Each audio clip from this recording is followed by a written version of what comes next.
Muchísimas gracias por continuar con nosotros. Vamos a dar inicio a la segunda ponencia, la cual tiene la intención de completar la visión del ecosistema del hidrógeno verde, presentándonos un panorama general del hidrógeno en Latinoamérica, conocer qué se trabaja en los diferentes países de la región, el mercado actual y proyecciones regionales y mundiales. La ponencia se titula Avances del hidrógeno en Latinoamérica y perspectivas hacia mercados internacionales. Está a cargo de Saúl Villamizar, representante de H Inicio, es ingeniero mecánico con experiencia en optimización de sistemas energéticos, construcción de casos de negocio en energías renovables e hidrógeno, modelamiento de sistemas de energía y desarrollo de herramientas informáticas. En el campo del hidrógeno, desde H Inicio, ha participado en proyectos de construcción de política pública, certificación y apoyo al sector privado en la identificación de casos de negocio favorables. Don Saúl, bienvenido y el espacio es todo suyo. Perfecto, muchas gracias, Joana. Bueno, buenos días a todos. Regálenme un segundito. Ya. El video y...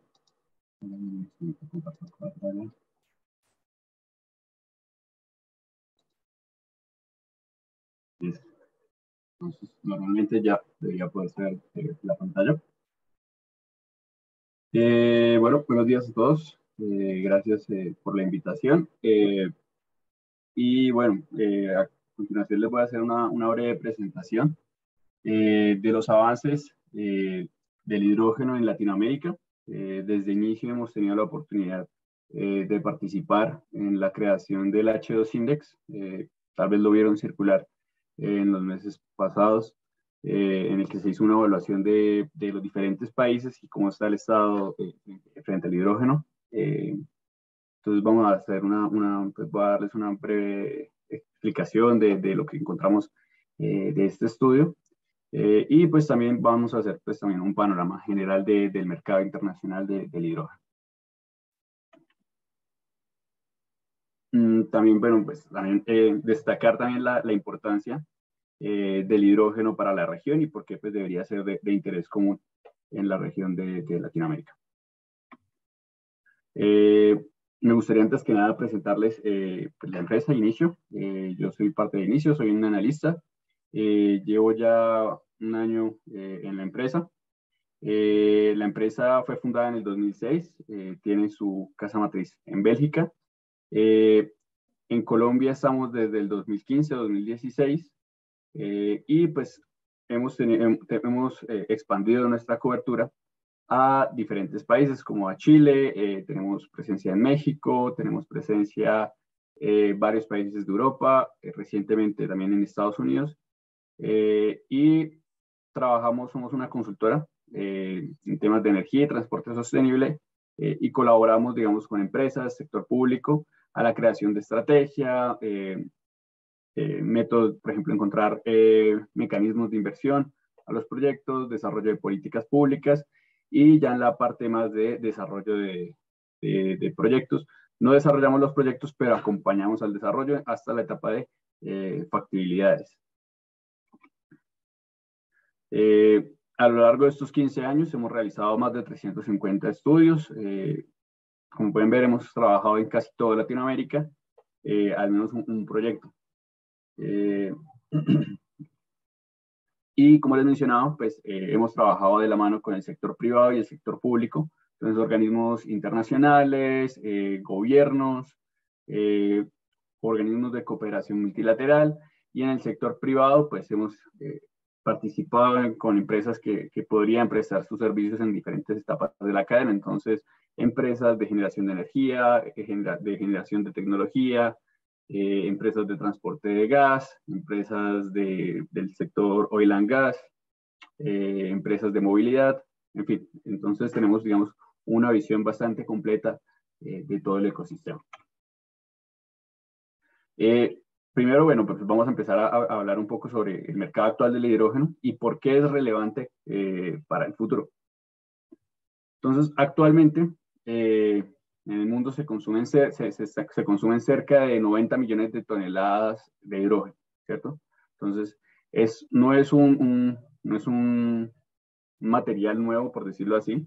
Es una molécula que se utiliza ya hace más de 100 años, que mueve cerca de 150 millones de dólares al año en transacciones, pero entonces se concentra en unos sectores. Se concentra en la parte de la refinería y en la producción de amoníaco. Entonces, el hidrógeno actualmente lo utilizamos, como lo mencionaban mis colegas en la presentación previa, el hidrógeno lo utilizamos para la producción del amoníaco como feedstock, como materia prima, y en las refinerías para la desulfurización de los combustibles. Hay otros usos que, por ejemplo, para la síntesis de metanol, la reducción de hierro, que tienen unos porcentajes de uso mucho más pequeños. Y actualmente lo que son China y Estados Unidos son los mayores consumidores de hidrógeno en el mundo. Tal vez esto ya lo hayan visto a lo largo de las otras charlas, pero pues siempre es bueno, digamos, sentar unas bases de cómo se produce el hidrógeno. Entonces, para producir el hidrógeno tenemos diversas formas de producir la misma molécula. Actualmente, cerca de un 80% se basa en combustibles fósiles como petróleo, gas y derivados. Hay un 19% que se hace a partir de carbón y solamente un pequeño porcentaje se va a hacer a partir de electrólisis. Entonces, con el gas natural para producir el hidrógeno, lo que hacemos es un reformado de metano. Entonces, tomamos el metano con vapor y dentro de un reactor lo que vamos a hacer es que vamos a separar el carbono del hidrógeno para que se una con el vapor de agua y formemos entonces CO2. Pues en una primera etapa se forma monóxido, luego tenemos el water shift, que se forma el dióxido de carbono, pero buscamos es liberar la molécula de hidrógeno. También lo podemos hacer a partir de petróleo o de la gasificación del carbón. Entonces, como pueden ver, cerca del 90%, del 99% del hidrógeno que producimos actualmente se hace a partir de combustibles fósiles. ¿Sí? Entonces, es una producción de hidrógeno que tiene un factor de emisiones asociado bastante alto. ¿Sí? Y pues digamos, es un poco el rol o el hype que está tomando el hidrógeno verde, que vamos a producir un hidrógeno que no va a tener, en teoría, emisiones.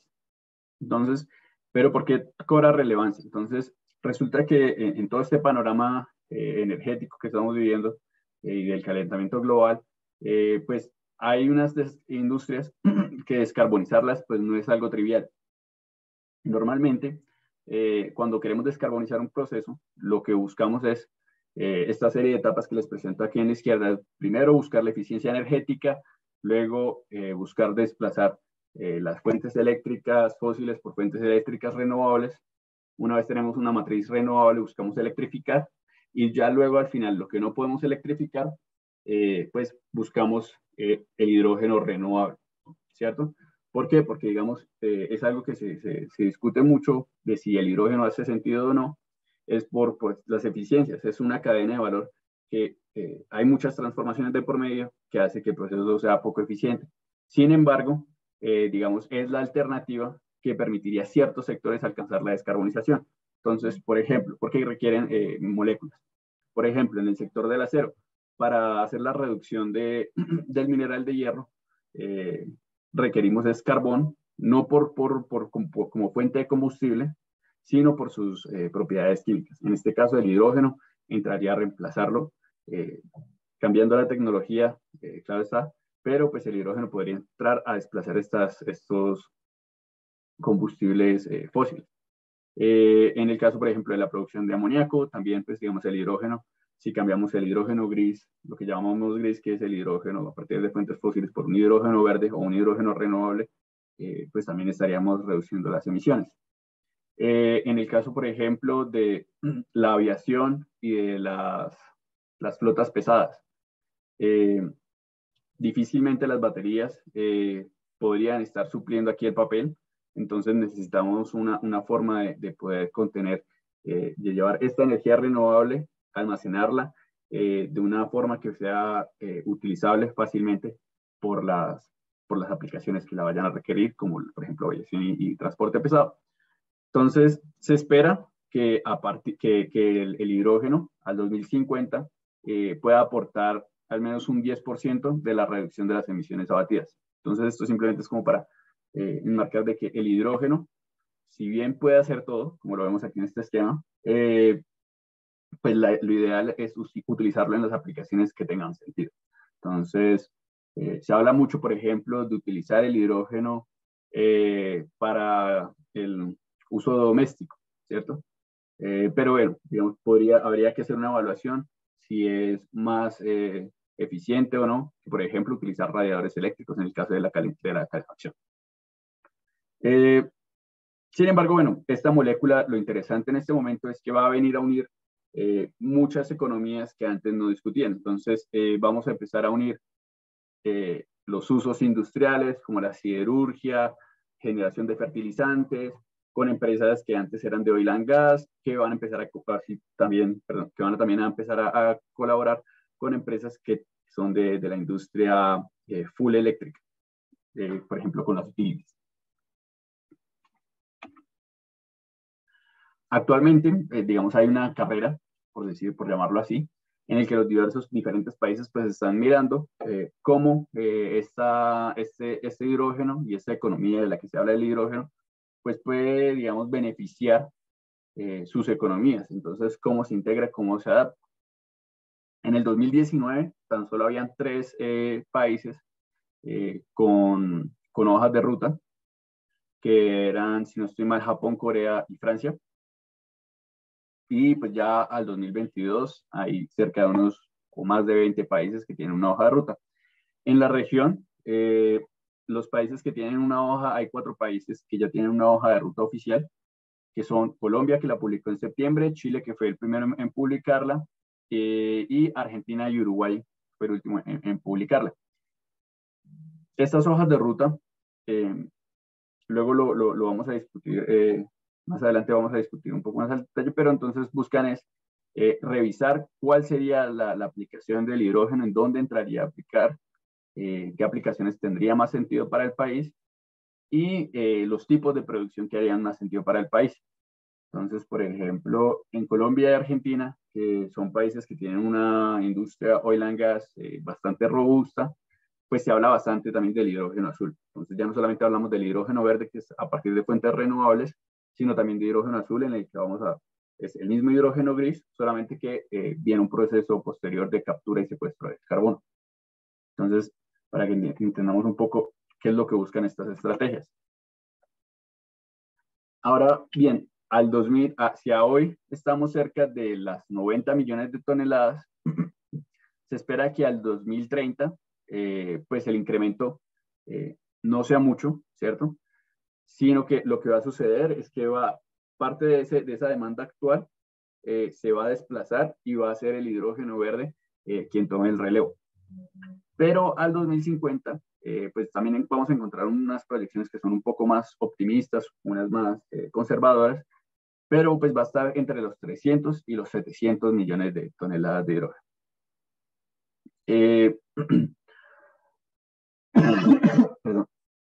El crecimiento de estos, pues digamos, va a ser principalmente en la producción de amoníaco, que ya no va a ser solamente como una materia prima una materia prima, por ejemplo, para los fertilizantes, sino que también el amoníaco, al igual que el hidrógeno, va a entrar en esta etapa de ya no es solamente una molécula feedstock, ahora también va a ser un energético.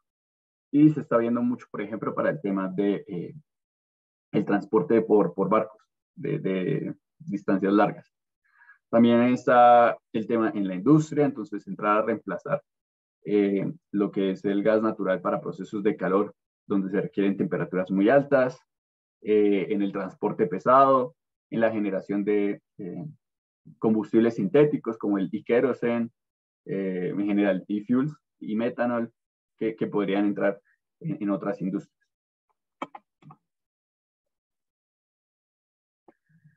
Al 2030, entonces, este es el panorama que tenemos de la demanda que se prevé. Hay un gran foco en Europa, que tiene unas metas de descarbonización bastante fuertes. Entonces, Ellos tienen también pues, una meta de adopción bastante importante del hidrógeno y destacan que es hidrógeno verde.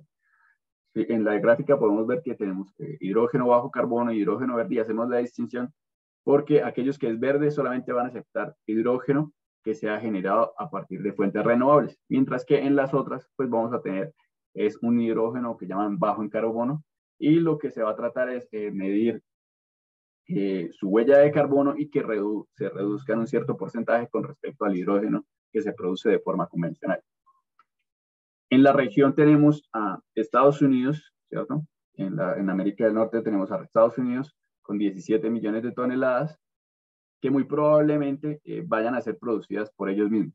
Entonces, Estados Unidos en este momento, hace un par de meses, sacó el Inflation Reduction Act, que es una apuesta bastante agresiva a la economía del hidrógeno. Van a subsidiar a cerca de $3 el kilogramo. A hoy, producir hidrógeno verde podría estar alrededor de unos $5 el kilogramo, para que entonces tengamos a los costos de hoy, ¿no? En un par de años, pues bajaría a $3. Entonces quiere decir que en Estados Unidos hay desarrolladores que en un par de años podrían alcanzar incluso costos negativos durante 10 años en esta producción de hidrógeno. Y hasta el momento no han dado reglas sobre exportación. Entonces, claramente alguien podría implantarse ahí, desarrollar su proyecto y exportar a costos irrisorios de hidrógeno. Sin embargo, pues falta ver cómo evoluciona esto en un par de meses. Y en la región sur tenemos a Chile, que es, digamos, es el país que más le ha apostado y ha atacado más agresivamente esta estrategia. Ellos tienen unos objetivos, por ejemplo, al 2030 de tener 25 gigavatios instalados de electrólisis. En la región, cuando uno entra a mirar los proyectos que se están desarrollando, su gran mayoría son de gigavatios, entonces son proyectos destinados digamos, van a abastecer el consumo interno, pues va a ser relativamente pequeño y lo que van a buscar, más adelante les voy a explicar en unas fases, enmarcarse en la exportación de combustibles sintéticos o de hidrógeno. China, bueno, es el que más consume hidrógeno actualmente, entonces pues también lo mismo va a tratar de suplir su demanda interna, probablemente vaya a importar bastante hidrógeno, y también tenemos a Corea y a Japón con unas metas importantes, con unas demandas importantes.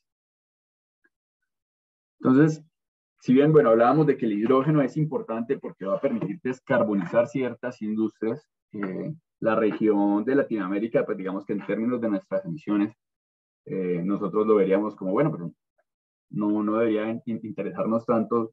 Digamos, en el caso de Colombia, tenemos 70%, 60% de la matriz eléctrica a partir de hidráulica. Costa Rica tiene una matriz eléctrica bastante limpia. Y la gran mayoría de los países de Latinoamérica tenemos buen recurso hídrico, eso hace que tengamos unas matrices bastante limpias. Uruguay es el mismo caso.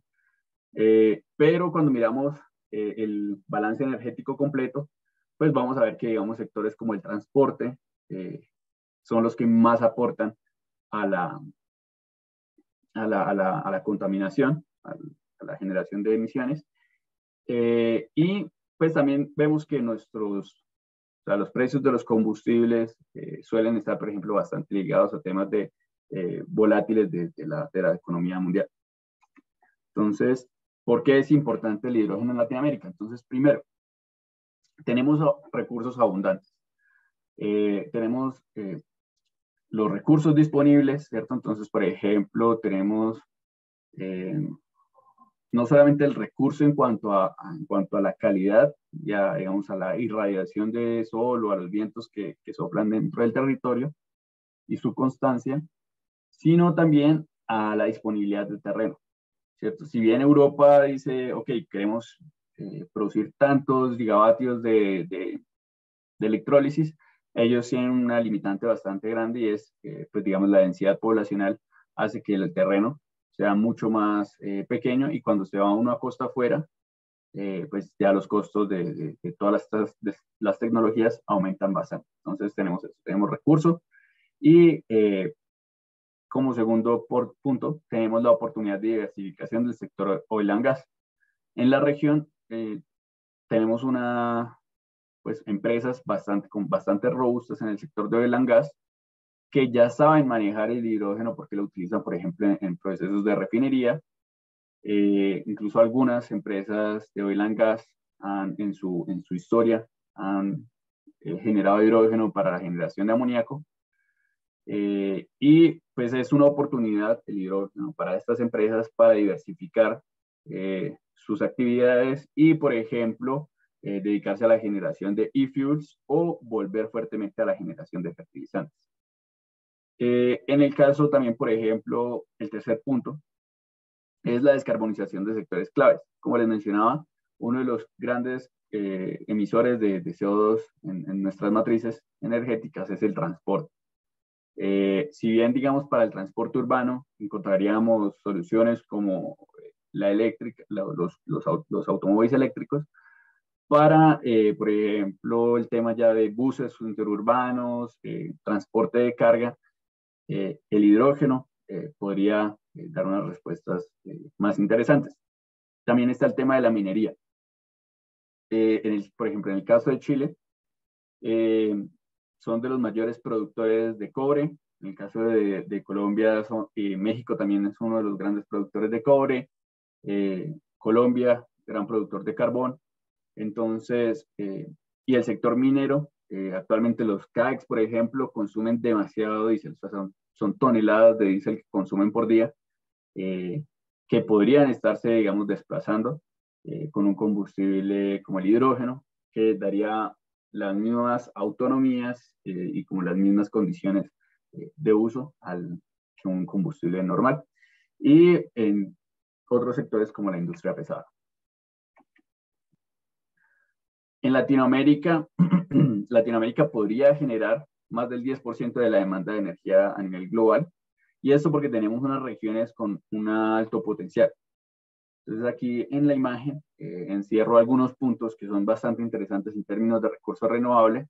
Tenemos en el norte a México, Guatemala y Salvador, que tienen un excelente potencial solar, que está, digamos, una de las principales limitantes que tendría la energía solar es el área, el terreno disponible. En el caso de México, por ejemplo, tienen demasiado terreno disponible que permitiría el desarrollo de estos proyectos sin ningún problema. También tenemos en la zona centro un potencial eólico bastante importante. Por ejemplo, en el caso de La Guajira se alcanzan factores de planta comparables con la energía offshore, con los de la energía eólica offshore. En el caso de Brasil, en PECEM, en el puerto de PECEM, por ejemplo, también tenemos esta mezcla entre las dos. O sea, hay tanto sol como viento. Y se prevé, digamos, como uno de los puntos más interesantes de la región Latinoamérica para la exportación.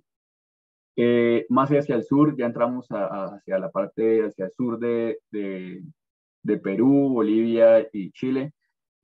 Vamos a tener la mejor irradiación del mundo, y más hacia el sur de Chile está el mejor viento del mundo.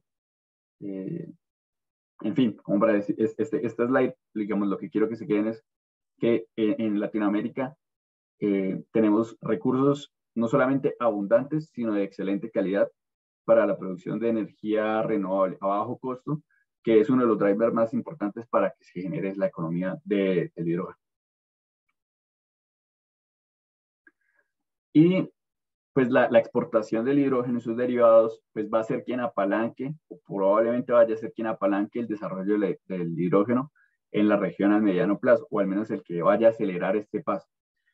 Entonces, por ejemplo, 3 puertos en la región ya se unieron a la coalición global de puertos de hidrógeno, que es una iniciativa del Foro Clean Energy Ministerial. Estos son los puertos que les mencionaba, el de PECEM, el puerto de Mejillones en Chile, PECEM Brasil, Mejillones en Chile, y el puerto de Bahía Blanca en Argentina. Y las iniciativas que se están generando son para la exportación de commodities basados en hidrógeno hacia Holanda, Bélgica y Alemania por medio del puerto de Rotterdam. La exportación del hidrógeno, no sé, digamos, si ya lo han visto en las charlas previas, pero el hidrógeno lo podemos exportar de diferentes formas. Entonces podemos exportarlo de forma líquida, que ya incluso este año, antes no existían los barcos para poder exportar hidrógeno de forma líquida, ya este año se desarrolló el primero y se hizo el primer envío de hidrógeno. Se enviaron 1.250 metros cúbicos de Australia a Japón, en el barco que pueden ver en la imagen. También podemos convertirlo en moléculas que ya sabemos tratar. Entonces podemos convertirlo en e-fuels, que pues al fin y al cabo pues son combustibles como los que ya solemos comercializar, ya toda una economía, infraestructura desarrollada, o como amoníaco, que como les comentaba, pues el amoníaco en el lugar de destino, ya sea que podemos hacer un craqueo de la molécula para volver a obtener el hidrógeno, aunque esto todavía es muy costoso, pero si se requiere se puede hacer, o utilizar el amoníaco como tal, ya sea para uso de combustible o para uso como feedstock. En el caso de Japón y Corea, por ejemplo, ellos prevén el amoníaco para descarbonizar bastante la generación de energía a partir de carbón. Entonces ellos tienen sus plantas de generación de energía de carbón y van a inyectar en ciertas concentraciones amoníaco para reducir las emisiones de la combustión del carbón. Y finalmente, bueno, porque también es importante y es, estamos en el centro.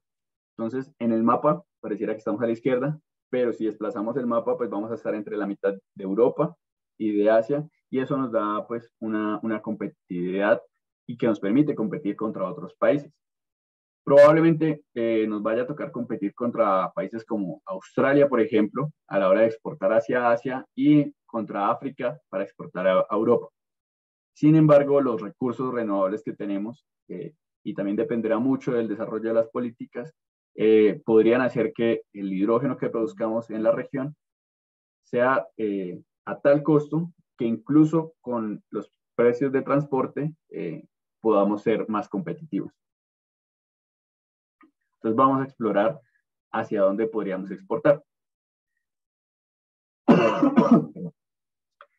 Probablemente Europa sea quien vaya a tener la demanda más importante. Hablamos de que ellos van a tener una demanda de 15.8 millones de toneladas, perdón, 15.8 millones de toneladas, y muy probablemente al 2030 ellos ya estén importando cerca de 3 millones de toneladas. Ya actualmente hay un programa, por ejemplo, que se llama H2 Global. Ese programa lo que busca son unas subastas para generar unos HPAs. Entonces ya no vamos a hablar de PPAs, Power Purchase Agreement, sino vamos a hablar de HPA, Hydrogen Purchase Agreement. Y es un programa que va a buscar subsidiar el gap. Entonces vamos a tener a las empresas que están dispuestas a consumir hidrógeno renovable, ¿sí? O derivados del hidrógeno renovable, como les mencionaba, y fuels, amonía, y van a hacer ofertas de compra. Entonces van a decir, yo estoy dispuesto a comprar tanto a tal precio, tanto tal precio, tanto tal precio. Y por el otro lado, pues van a estar las empresas que van a estar dispuestas a ofertar estos commodities. Y ellos van a decir, podemos enviar tanto a tal precio, tanto a tal precio. Esta curva, digamos, probablemente no se vaya a cruzar como suele suceder, digamos, por ejemplo, en los mercados de energía. No vamos a tener este cruce, pero entonces van a seleccionar los mejores precios y los que más pagan, la gente que ofrece más barato y la gente que mejor paga, y el programa se encargaría de subsidiar ese gap entre los dos, para que, pues digamos, para que la persona que lo generó pueda ser remunerada al precio que dijo, y la persona que dijo que iba a comprar pueda comprarlo al precio que dijo.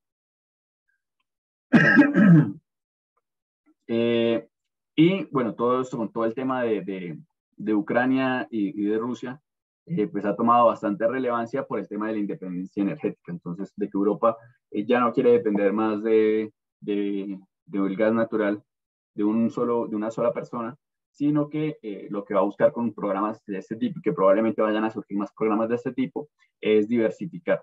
Como decimos acá, no poner todos los huevos en la misma canasta. Y las aplicaciones principales de Europa serían la industria y la movilidad pesada.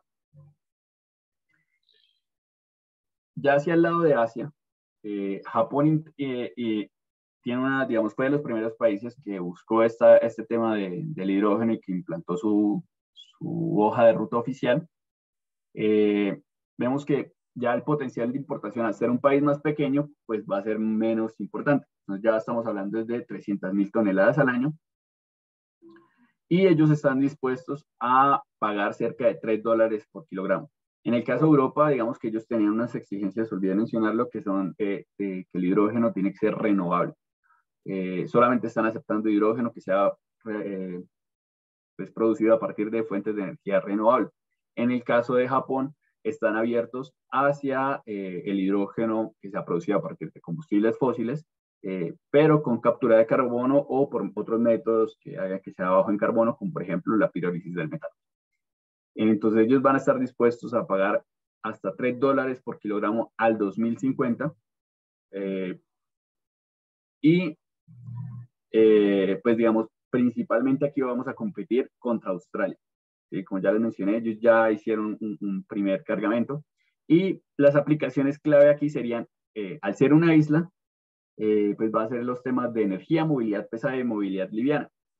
¿Por qué movilidad liviana? Si hemos dicho que no, digamos, que no era, digamos, tan interesante, por lo mismo, porque va a ser al ser una isla, la red eléctrica, pues puede que sufra bastantes tensiones al tener una movilidad eléctrica, digamos, importante, si todo el mundo entra a cargar los carros al mismo tiempo, y pues no tienen cómo robustecer lo suficiente su sistema de energía. Entonces, son, digamos, momentos en los que hay que revisar caso por caso si hace sentido una aplicación o no.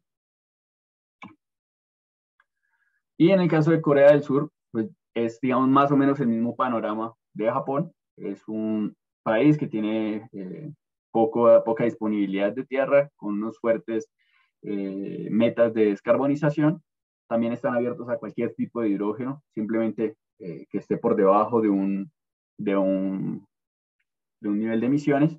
En su producción aún no han definido cuál es. Y pues en sus aplicaciones, a diferencia de Japón, tienen lo que se llama la generación de calor, el CHP, que es la generación de calor y de energía a nivel residencial. Y también estamos hablando de más o menos de 300.000 toneladas por año. No sé si hasta el momento, bueno, no, dejamos las preguntas para el final mejor, para tratar de avanzar rápido, que todavía es bastante por comentarles. En el 2021, y ahora, bueno, nos vamos a entrar en la economía del hidrógeno en Latinoamérica. En el 2021, la IEA presentó un reporte del estado del hidrógeno en Latinoamérica. Pueden echarle una revisada a ese reporte pues, digamos, es bastante interesante. Se llama Hydrogen in Latam. Y nos muestra, digamos, el panorama del consumo y producción en Latinoamérica. Actualmente, el mayor productor y consumidor de hidrógeno en la región es Trinidad y Tobago. Sin embargo, la suma de todo el consumo en la región es de cerca de 4.5 millones de toneladas frente a 90 millones de toneladas que se consumen en el mundo. Entonces, es bastante baja nuestra demanda con respecto al resto del mundo. Y casi la mitad es solamente de un país, que es de Trinidad y Tobago. Los usos que le damos al hidrógeno dependen mucho del país. Por ejemplo, vemos que en Brasil, México, Colombia y Argentina, en general el resto de Latinoamérica, lo utilizamos bastante para la refinería del petróleo. En el caso de México, es el único, o bueno, Trinidad y Tobago un poco, y Argentina también otro poco, pero es el que más utiliza el hidrógeno para el tema de reducción directa de hierro. Y Trinidad y Tobago también pues tiene la producción de amoníaco y de metanol, como uno de, pues digamos, Trinidad y Tobago es uno de los principales productores de amoníaco del mundo, entonces ahí porque su consumo. Y bueno, este es el análisis que se realizó del H2 Index. Para realizar ese análisis en la región, lo que hicimos fue que desarrollamos como 5 indicadores. Cada uno evalúa diferentes características de la economía. El primero es la generación de políticas públicas, incentivos y el avance regulatorio a nivel nacional. El segundo es el ecosistema del hidrógeno. Entonces, ¿qué tantos eventos se realizan? ¿Qué tantas asociaciones hay? ¿Cuánta gente hay asociada a estas asociaciones? El tercero es los proyectos que estén operando o en desarrollo. Entonces, si hay proyectos ya, ¿cuántos proyectos hay en desarrollo? La escala. La adopción en el sector de movilidad. Digamos, qué tan avanzado está el tema de la importación de vehículos y proyectos de vehículos a hidrógeno en la región, o en el país, perdón. Y finalmente, los acuerdos de exportación. Entonces, las negociaciones que tengan bilaterales con otros países para poder, ya sea cooperar o exportar en temas de hidrógeno. Probablemente ya hayan visto esta imagen, si están interesados en el tema del hidrógeno. Estos scores que aparecen ahí, entonces vemos cada país con su score. El puntaje de cada país está sobre 100. Entonces, 100 siendo que la economía ya es una economía madura en términos del uso y la producción del hidrógeno. El top 3 que obtuvimos de este año, este mismo ejercicio se había realizado el año pasado, y los puntajes del año pasado a este año crecieron en un 50%, para que se hagan una idea de los avances que se han realizado en este último año. Y el top 3 de este año, Chile se mantiene en la cabeza, Colombia subió a segundo lugar y Brasil quedó en tercer lugar. Algo aquí importante es, digamos, la mayor en términos de proyectos, Chile y Brasil son los más importantes. Los proyectos que se desarrollan en Chile y Brasil suman un poco más del 50% de los proyectos que se están desarrollando en la región, y además que son proyectos de gigavatios, son proyectos de muy grande escala. En términos de regulatorios, Colombia es quien va más avanzado, no solamente porque ya hace algunos años había incluido al hidrógeno como un combustible limpio para términos de automóvil, inició varios programas de cooperación entre las universidades, empresas y el desarrollo en general de esta economía, con unos fondos importantes. Hace poco, el año pasado, se integró dentro de la ley de transición energética y se le otorgaron los mismos beneficios fiscales que se le dan a las energías renovables. Y hace unos meses, salió un programa de financiación que cubría los estudios de prefactibilidad para algunos proyectos. Entonces, los proyectos se presentaban y habían unos fondos, si eran adjudicados, se decían a dar unos fondos para que continuaran con los estudios de prefactibilidad del desarrollo del proyecto. En el caso de Chile, en términos de regulatorios, ya, digamos, se incluyó también dentro de se creó una ley en donde se acepta el hidrógeno como un combustible, pues como una fuente de energía, un vector energético, perdón. Y además, el Corfo, que es un organismo estatal, sacó unos fondos para financiar las plantas de electrólisis de los proyectos, y otorgó cerca de, no recuerdo bien el valor, más adelante lo tengo, pero fue una buena suma hacia la electrólisis. Y acá vemos los principales actores que están involucrados en la región. Chile, digamos, es el país que tiene con más gente involucrada, seguido por Argentina, Colombia. Y algo interesante que vemos acá es que en Costa Rica, Siemens, Adastra, lo más importante, lo más interesante es que vemos empresas de todos los sectores. Entonces, vemos empresas mineras, empresas de gases industriales como Linde, Air Liquide, vemos empresas de tecnología como Siemens, aportando desde los electrolizadores, como desde la generación de energía renovable, empresas de energía como Engie, empresas de producción de nitrato de amonio, que ya sea para explosivos o para fertilizantes, como Enaex, empresas de movilidad, grandes generadoras eléctricas, como en el caso de, por ejemplo, en Colombia, Celsia, en el caso, perdón,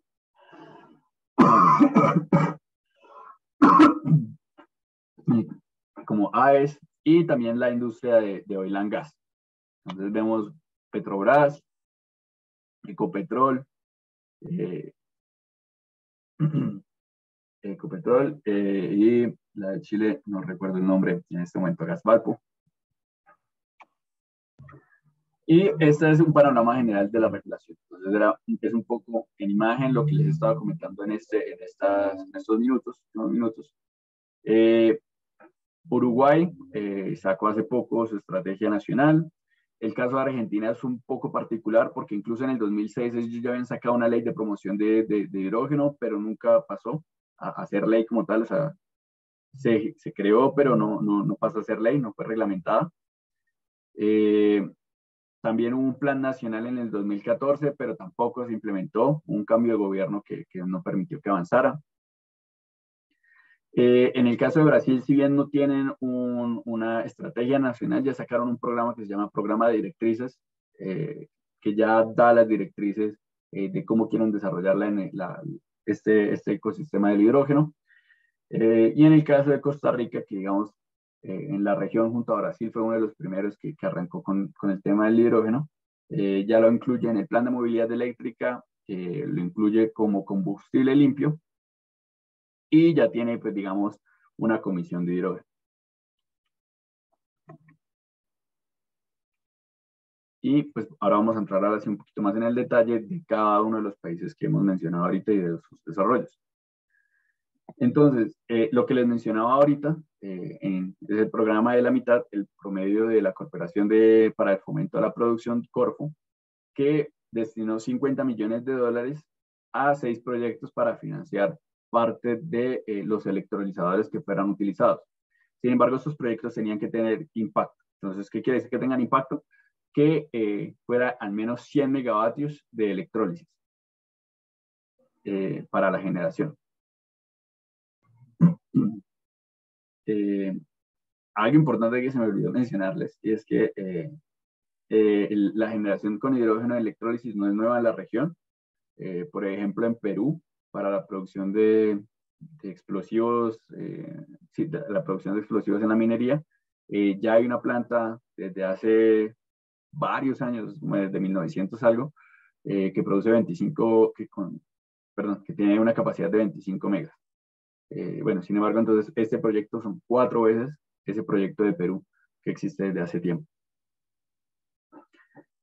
También tenemos otro programa que se llama Ventana del Futuro, que busca es destinar terrenos fiscales a la producción de hidrógeno. Entonces, los desarrolladores presentan su proyecto y hay como una especie de subasta para determinar a quién se le va a ceder ese terreno. Pues vemos en los proyectos, hay 2 proyectos, digamos, insignia, que son el de Enaex con Engie, que es para la producción de amoníaco para los explosivos, en una primera instancia, y en una segunda instancia, cuando escale el proyecto a la exportación de amoníaco.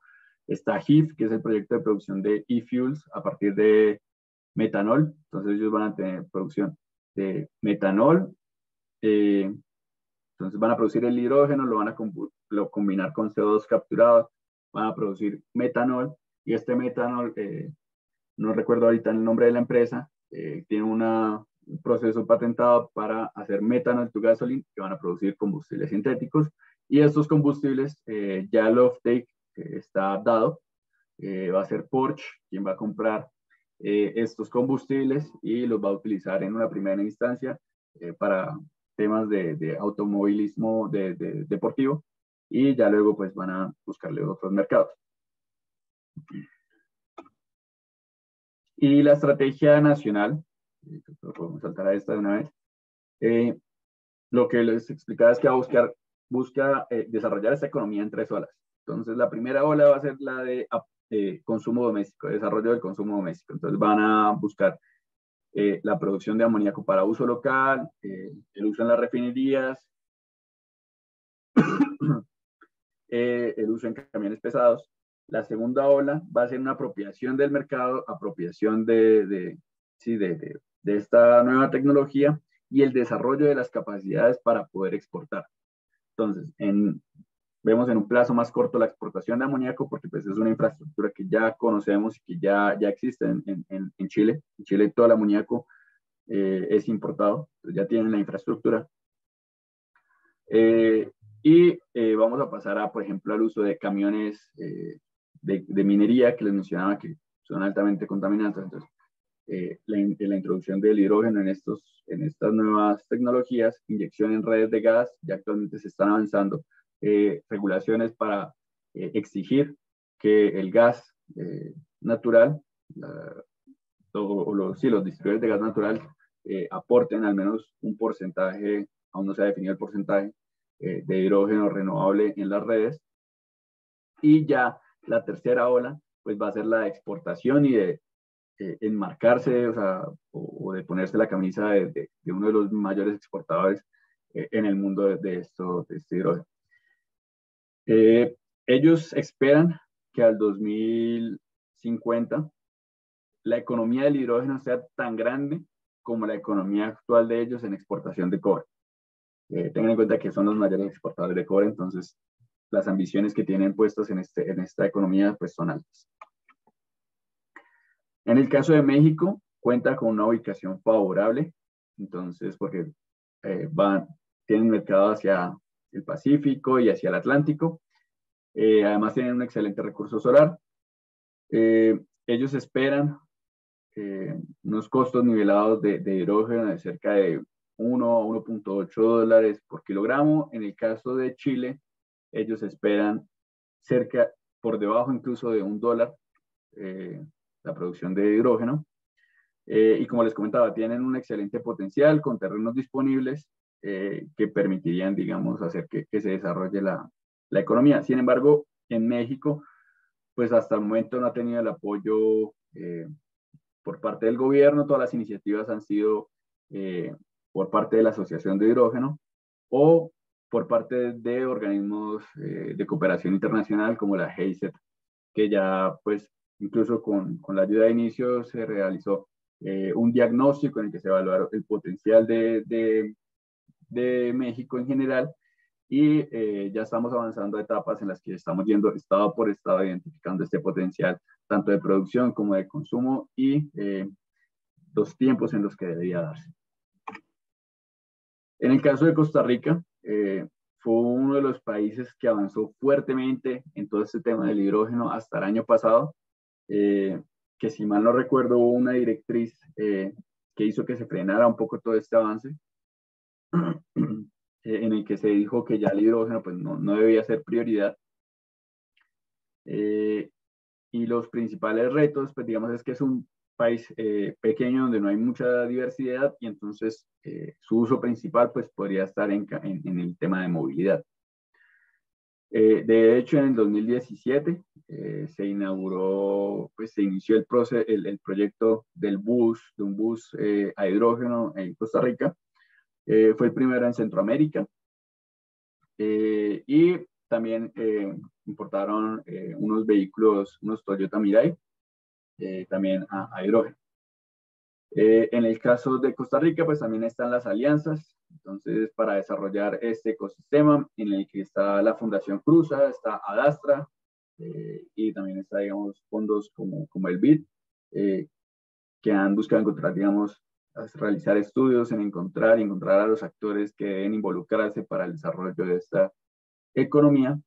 Y también el Instituto de Costarricense por ejemplo, con Adastra y con CIMES se ha aliado para la identificación de casos de negocio en torno al hidrógeno. Esto, bueno, es un breve resumen del proyecto que se realizó entre 2017 hasta el momento y que incluye 78 kilovatios de energía solar, 5 de eólica y una pequeña estación de recarga de hidrógeno. En el caso de Uruguay, fue el último país que publicó, de la región que ha publicado hasta el momento su estrategia nacional. Tiene una matriz bastante renovable, entonces ellos hace unos años tuvieron una crisis energética y a mi parecer, digamos, tuvieron una de las mejores directrices en temas de energía renovable. y decidieron basar su energía eléctrica en renovables y dejar de depender un poco de los fósiles, y esto, digamos, ha hecho, o pues no sé si tenga que ver, pero pues digamos es una de las economías más estables de la región. El enfoque de esta estrategia es en la exportación de hidrógeno verde, ya que tienen pues bastante potencial de producción, la producción de químicos verdes, pues, amoníaco y fuels, y el uso directo en su transporte. Incluso ya desde el 2019, ellos estaban preparando un piloto para buses interurbanos. Sin embargo, pues este proyecto, con los cambios de gobierno que hubo en ese año, pues se ha ido dilatando y aún no se ha realizado.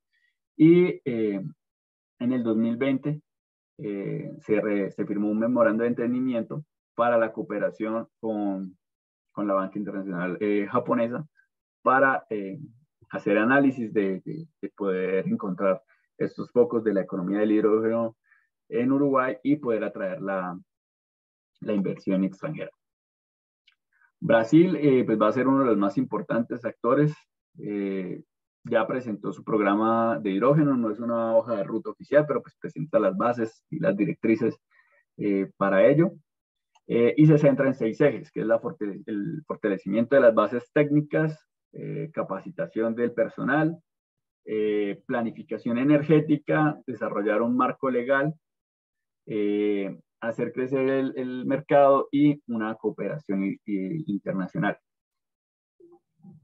Actualmente en Brasil hay uno de los proyectos más importantes, que es el tema del puerto de Pecém, donde se tiene planeado un proyecto de alrededor de unas 10 gigavatios, de 5 gigavatios, perdón, de electrólisis para la producción de hidrógeno y amoníaco para su exportación.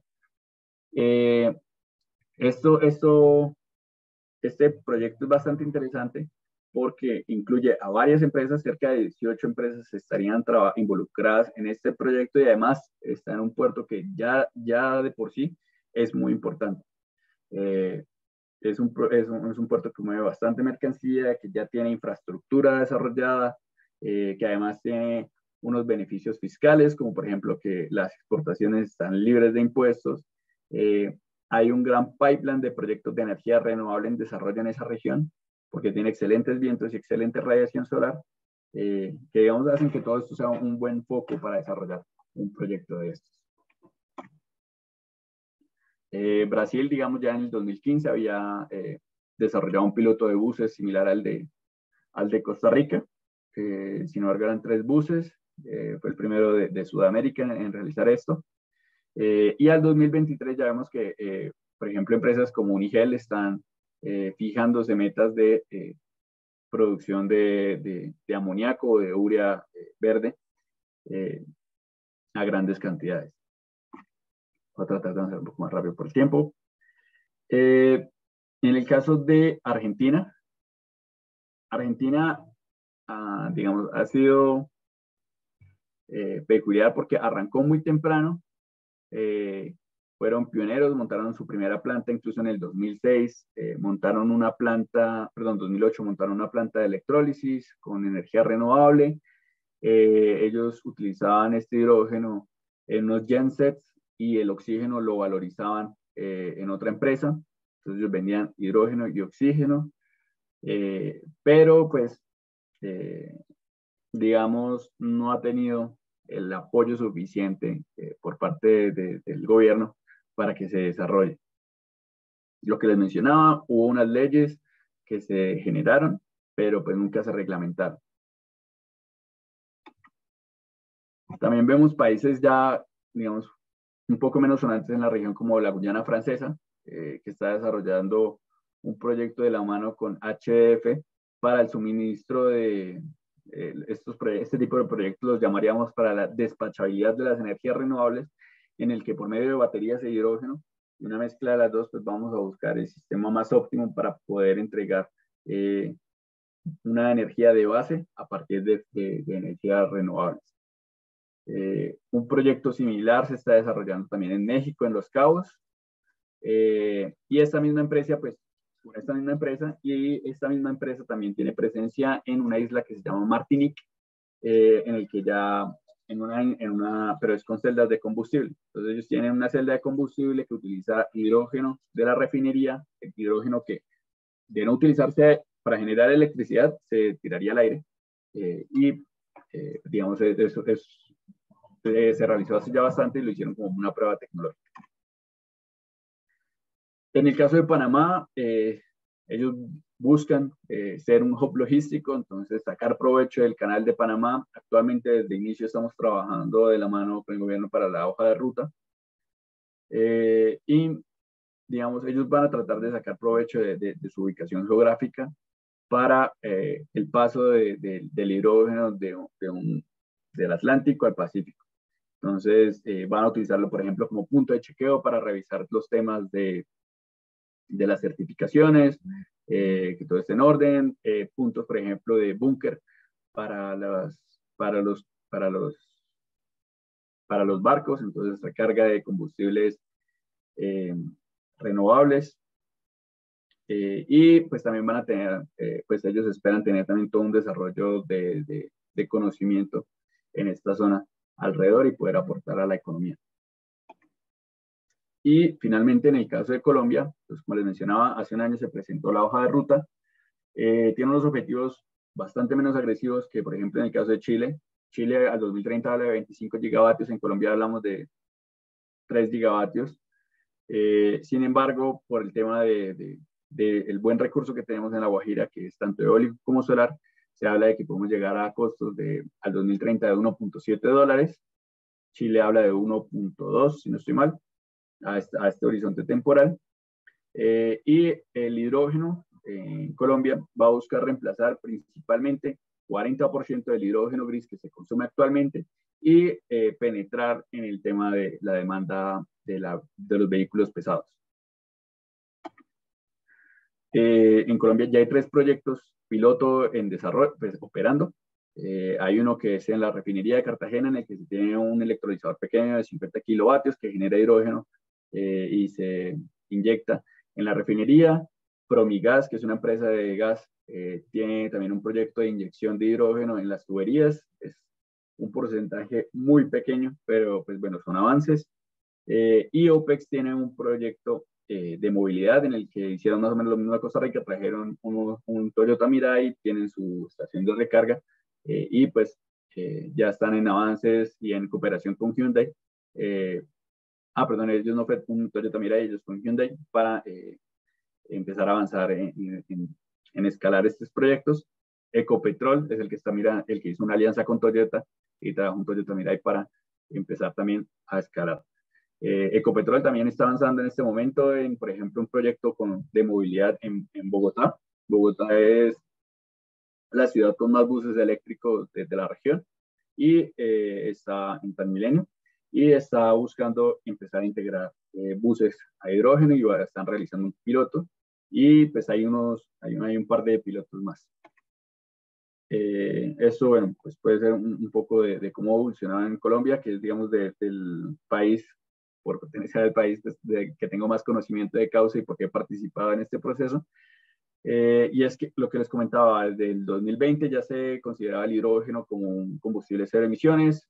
Un año más tarde, el gobierno lanza la ley de transición energética y aplica los mismos beneficios al hidrógeno renovable y al hidrógeno bajo en carbono que a las energías renovables. Hace una distinción en los beneficios que puede obtener si es hidrógeno azul o hidrógeno verde, pero pues hay incentivos para los dos.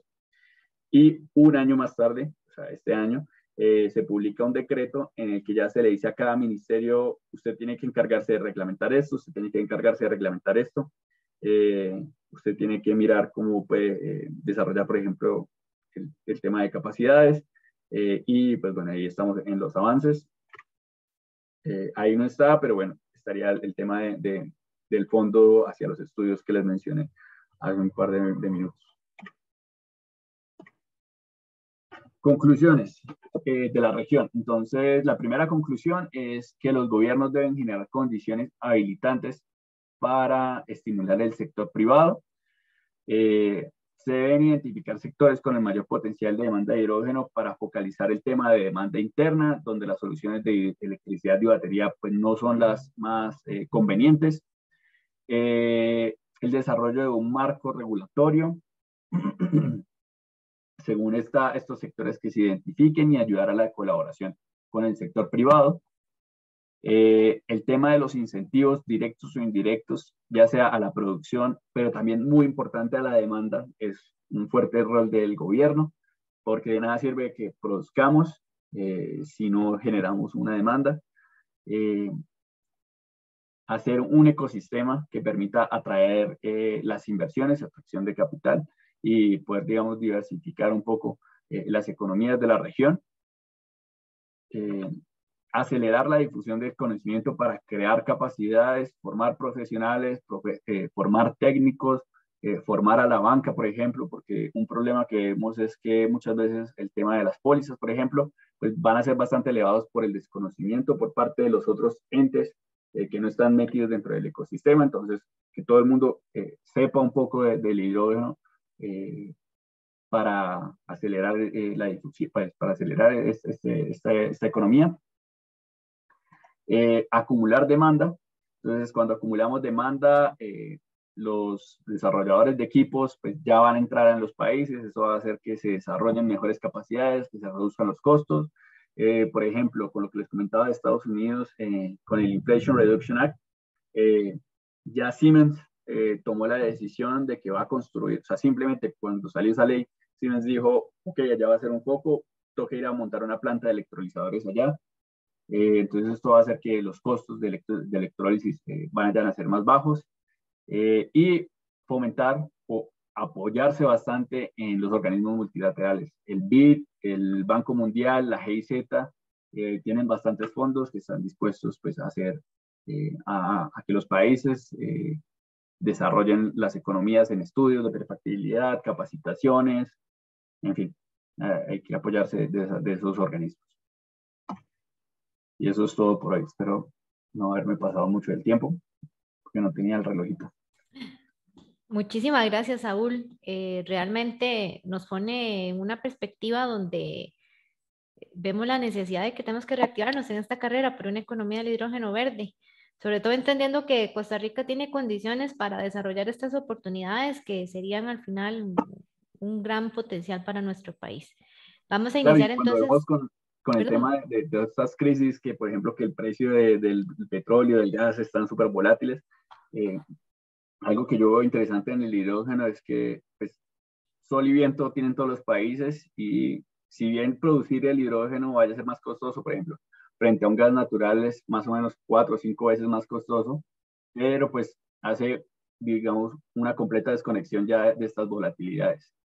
Así es, y de hecho, bueno, ayer también se comentaba el tema de la problemática del amoníaco, cómo se ha incrementado, entonces definitivamente representa un gran potencial para economías como las nuestras. Vamos a iniciar el espacio de consultas y preguntas, don Saúl. Vale, listo.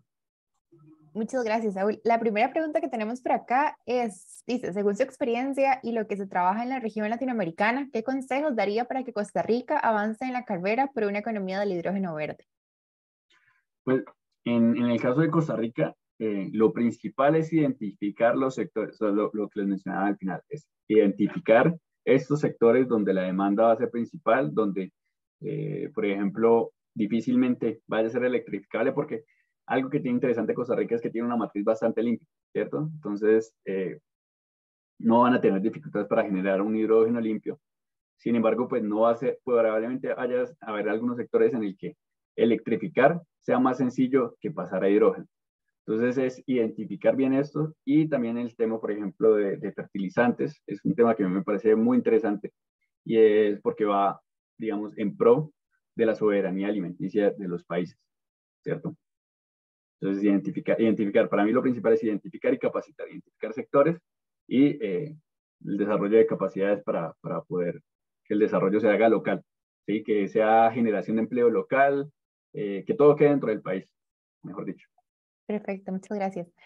Luego, la siguiente dice, ¿conoce si hay estudios de demanda del hidrógeno verde en Costa Rica o dónde podríamos conseguirlos? Justo, me quedo con la tarea de buscarlo porque nosotros como inicio hicimos un estudio de Costa Rica del hidrógeno verde en conjunto con la Fundación Cruza. Sin embargo, no sé si sea público, me quedo con la tarea de buscarlo, pero sé que hay por ahí. Perfecto.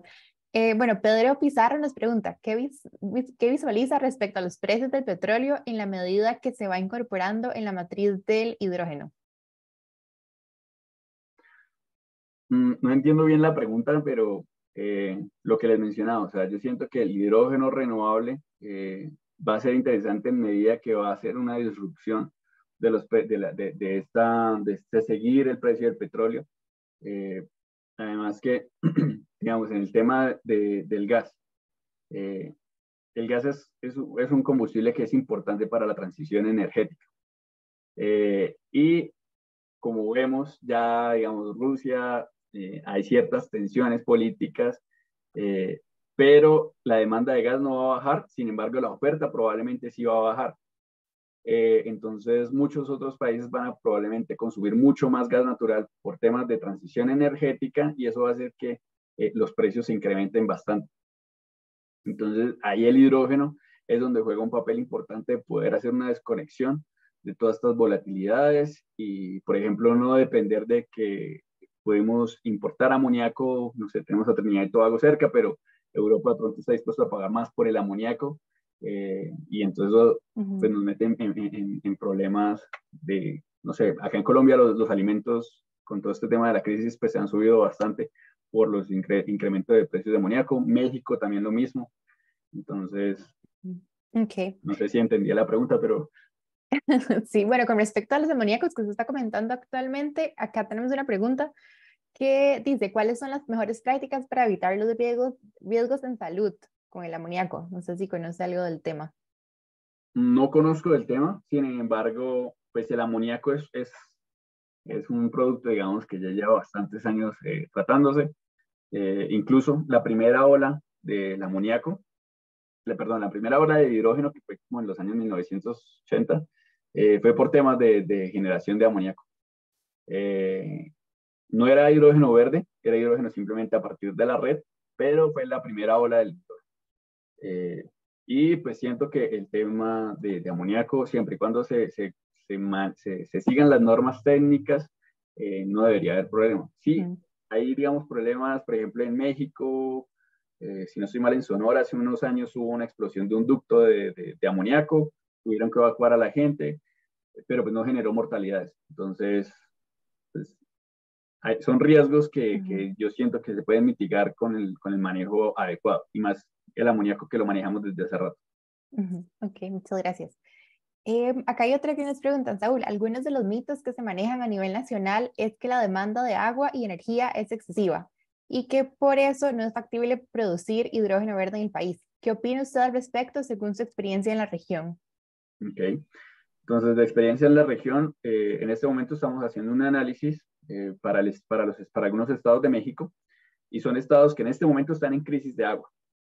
Y lo que nos damos cuenta es que, claro, cuando uno mira todo el potencial, entonces en un estado podríamos llegar a instalar, no sé, 100 gigavatios de electrólisis. Y con estos 100 gigavatios de electrólisis nos consumiríamos toda el agua renovable que haya en el estado. Sin embargo, llegar a 100 gigavatios, pues es una cifra, digamos, bastante importante.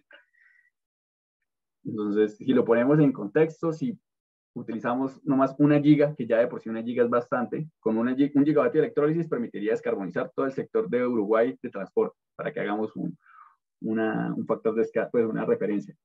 Con un gigavatio de electrólisis sería simplemente como el 1% del agua que tiene disponible el estado renovable. Entonces, no me parece que sea, o sea, sí es algo que hay que revisar prioridades para el agua, pero incluso, por ejemplo, en temas de destalación de agua, los costos del hidrógeno no se van a aumentar mucho. El agua lo que representa en costo es mínimo. Incluso con desalación podría llegar sí a mucho al 5%. Genial, muchas gracias. Y ya la última pregunta, ¿cómo visualiza el tema de exportación de hidrógeno en Costa Rica? Bueno, en este estudio yo sé que se analizó la exportación de hidrógeno y lo veíamos un poco complicado es porque en los mercados de exportación buscamos es grandes volúmenes y bajo precio. Si bien en Costa Rica podría generarse hidrógeno a un costo bajo, los volúmenes haría que sea mucho más difícil entrar en estas matrices de exportación. Entonces, podría exportarse, pero entonces serían tal vez como, digamos, un porcentaje muy chiquitico de esta economía de exportación. Sin embargo, pues los invito a mirar de pronto en Google, si no encuentran la hoja, lo encuentren en el reporte. Y ahí pues hay unos análisis mucho más detallados del tema. Muchas gracias, sí, lo vamos a buscar y en todo caso los compartimos. Ya para terminar, tenemos un comentario de Pedro Pizarro, quien nos dice, el uso de estas tecnologías como el amoníaco también establece un reto a las empresas metalúrgicas y de ingeniería, nuevos materiales, aleaciones y diseños. Es otro aspecto que abre oportunidades a nuevos participantes de la economía. Es un comentario nada más. Y bueno, Vale. muchísimas Y gracias, para que Saúl. sepan, digamos, en el tema de amoníaco, algo que hemos estado revisando es que el amoníaco suele utilizar la misma infraestructura que el GLP. Entonces, también es algo que ya se conoce bastante bien. Son materiales, no tienen un mayor requerimiento, el amoníaco no oxida. Entonces, hay que hacer una revisión técnica, pero es algo que es bien conocido en el mundo. La transición sería más fácil. Bueno, muchas gracias. Les doy la palabra a Joa. Muchísimas gracias, Saúl. De verdad que las recomendaciones y la experiencia que usted nos ha dado hoy, pues nos pone en perspectiva de que hay potencial para desarrollarlo acá en nuestro país. Y como cierre de este simposio, vamos a realizar el conversatorio titulado El papel del profesional en química en el desarrollo de una economía del hidrógeno verde. Como colegio profesional, es de nuestro interés promover un impacto positivo de la química en la vida de las personas, en el desarrollo del país, pero principalmente potenciar el desarrollo de la química en el país desde la excelencia profesional de nuestra comunidad. Para el conversatorio hemos invitado el día de hoy al licenciado Jonathan Esquivel, quien es químico industrial, labora desde el año 2010 en calidad y producción